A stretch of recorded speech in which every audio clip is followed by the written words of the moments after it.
Hello everyone, welcome back to my channel. If you are new here, my name is Kami and I'm a part-time reseller on Poshmark, eBay, and Mercari.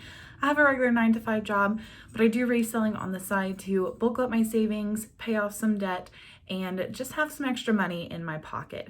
So if you are a reseller or wanting to get into reselling, make sure to give my channel a subscribe and make sure to like this video. Today we are going to talk about a trip that I had recently, a sourcing trip to Denver.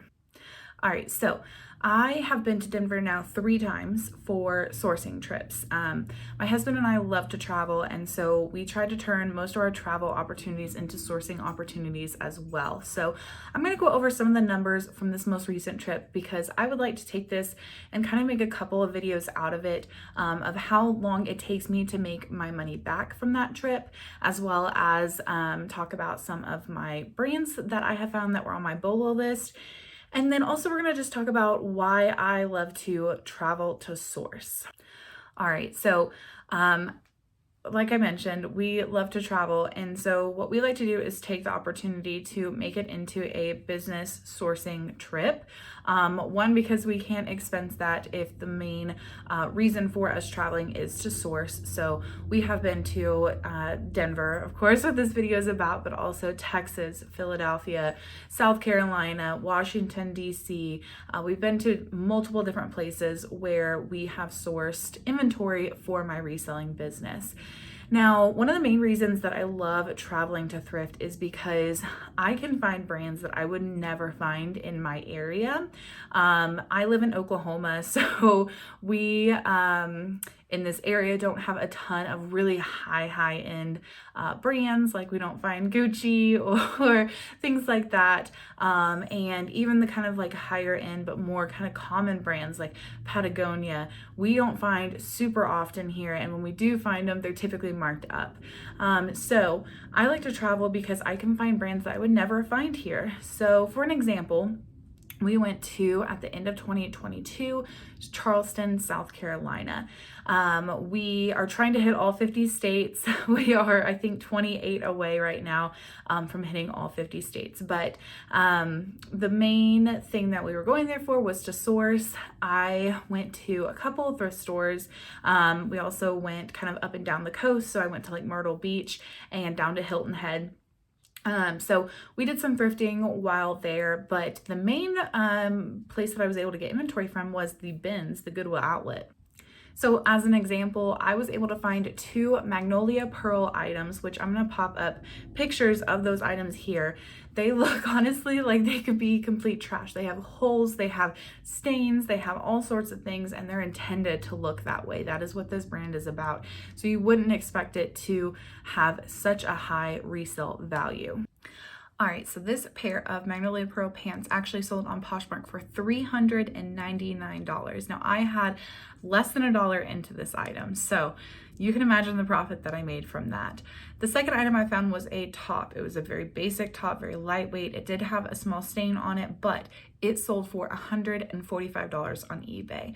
So those type of brands that I would probably never find, just because either it's just kind of in a price range that I wouldn't find at a thrift store here, like I mentioned, Gucci or Prada. Not many people in my area would afford that or could afford that, and then also afford to donate it to.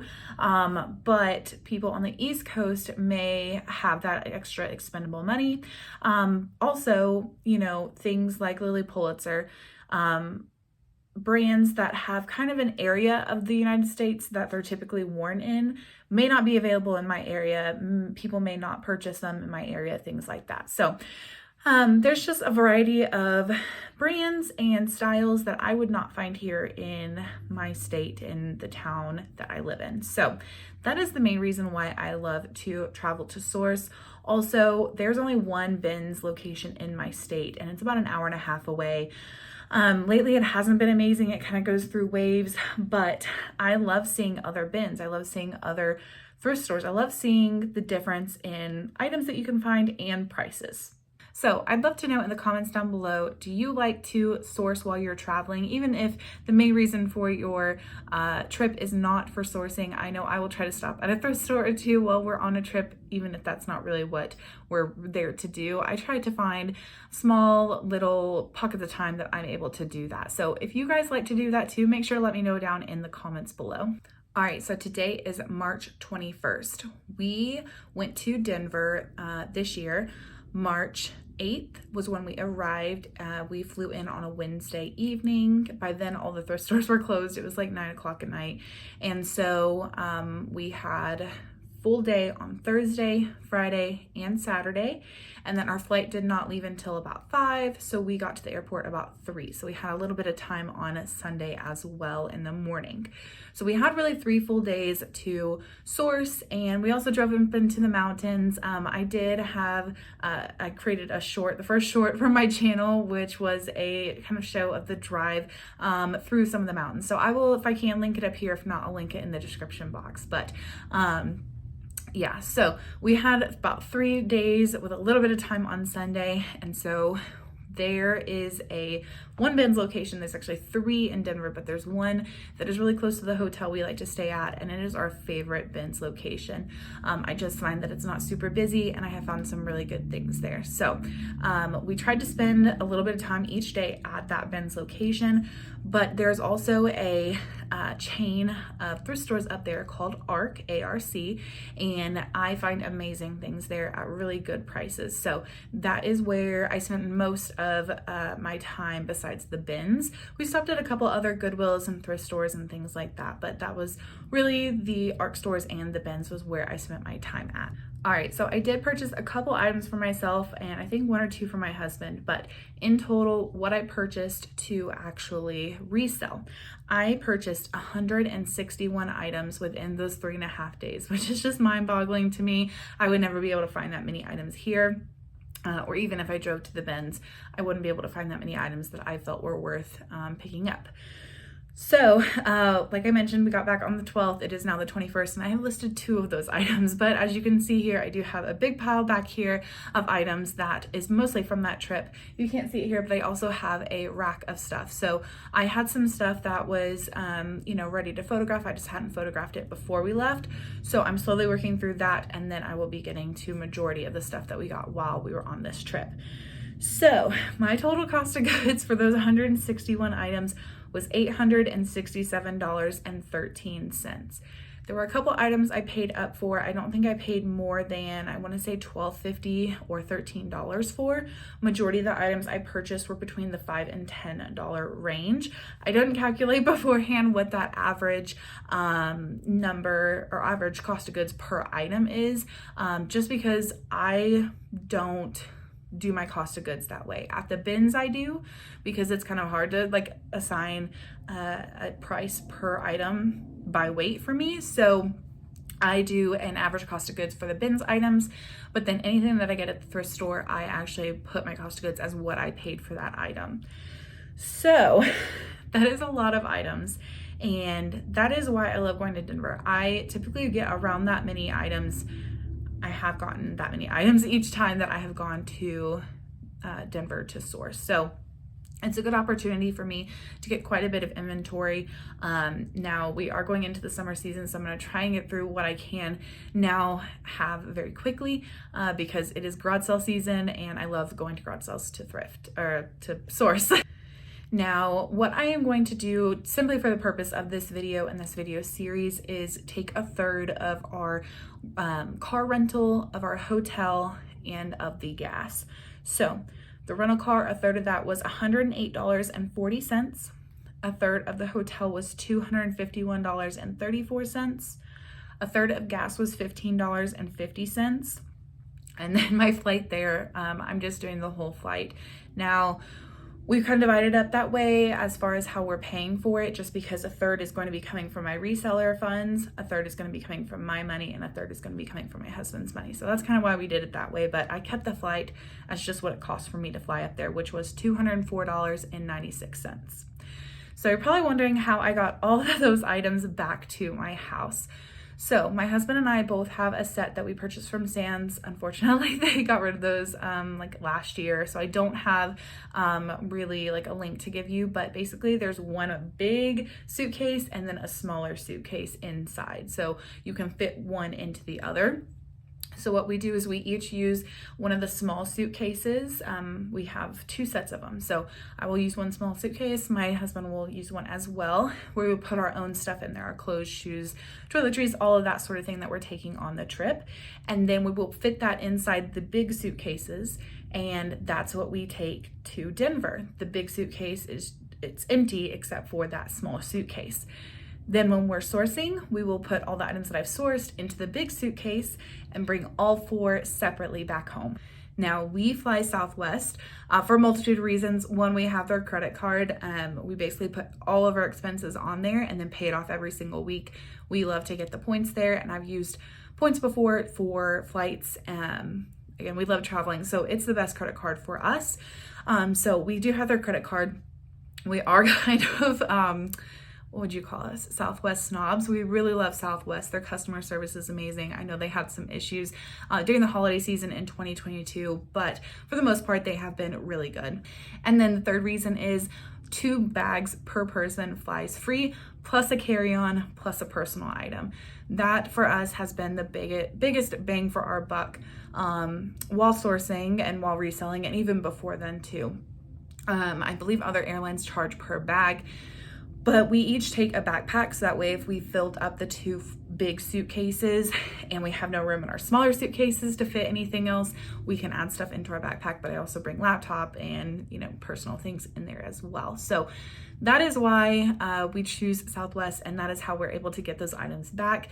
We have thought that maybe we're close and we're gonna go over the weight per bag. I think it has to be 50 pounds. And so my wonderful husband, he knows I get really anxious when I think about, making sure everything fits and weighs under that amount. And so he bought off of Amazon this little handheld weight thing to test a weight of a bag. And so it was wonderful. So we bring that now too, and we can weigh it before we go to the airport, move things around if we need to. It's amazing. But that is how we bring the items back, and we've never had an issue. Luckily, we've never had any bags lost or anything like that, so it has worked out for us in the end. All right, so back to the totals. So my total expenses that I'm attributing to what this sourcing trip would have cost just to source is $1,447.33. That includes the cost of goods. However, when I am doing my spreadsheet of keeping track of sales and inventory, my net profit line excludes or takes out cost of goods. So it'll have a sale price minus my cost of goods, minus platform fees, and then minus shipping, and it gives me that net profit. So while I'm looking at the totals, I'm actually going to be taking the cost of goods out to get that number. So I'm not going to actually include that. I just wanted you to know that is technically including cost of goods, what this trip cost to source. But the total expenses without cost of goods was $580.20. So I am going to be testing, seeing how long it takes me to list all these items, but 2, see how long it takes me to make my money back. So I am trying to make back a total of $1,447.33. But when I refer to how much net profit I'm making, that's taking out cost of goods and attributing for that. So in total, I'm actually expensing $580.20 without cost of goods. The last bit of this video that I wanted to just talk about was the brands that I was able to find. I found, I don't even know how many, Patagonia, Lululemon, tons of really good brands that I can find here. I just don't find a ton of, or they're marked up. But I was able to find and cross off 3 brands off of my BOLO list. So I'll put the brand name and logo up here just so you guys can be familiar with it, because I don't have those items right here with me right now. The first one was Prairie Underground. I have heard this is a kind of Lag-and-Looky type brand. I have never found it before, obviously, but I found this pair of gray, kind of faded black, relaxed pants in the bins. So that was really cheap, and I was excited to find that one there. I also found American Giant, which is a very basic, they don't have really extravagant pieces, but they're, I think, kind of like an athleisure outdoor type brand. And I found a basic pair of pants from them. And then the last one, which is the one that I was most excited about, I found a FAHERTY collared shirt at a Goodwill. Now this Goodwill was kind of a posh Goodwill. It was humongous, but it was like where all the hip kids were going, and this was just sitting there. So I was excited to find it, but I was excited to cross those 3 brands off of my bullet list.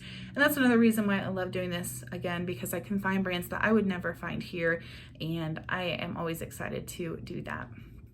Well, if you are wanting to keep track with me and watch future videos on how fast I can make back my money and how much profit I make from this sourcing trip, make sure to subscribe, hit the bell notifications, that way you're notified when I put out new videos, and I will see you guys in my next one. Bye!